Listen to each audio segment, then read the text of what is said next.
Nice game mfethu, nice goal mfethu. Ngicela usho ukuthi igama lakho ngubani mfethu?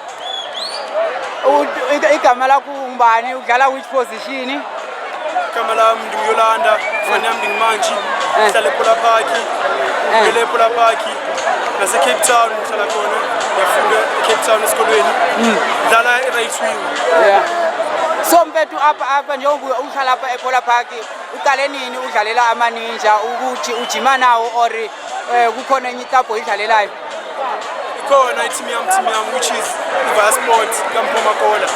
But team yami yaseKasi le ndlala nabo. Qale ujima nabo saseyintwana boma 15 years. Yeah. Yeah, bekunzima. Yeah. Mara mfethu uyalazi mfethu hayi igoli lakho lihle. Mfethu uthi nawo many years? Na 19. Na 19 years. Uyiwing udlala eziwing. Alright mfethu ngiyabulela ngicela uthi Thabiso Tenyane legacy game sharp. Thank you Thabiso Tenyane legacy game. Hola mfethu. Ngiyabulela kakhulu.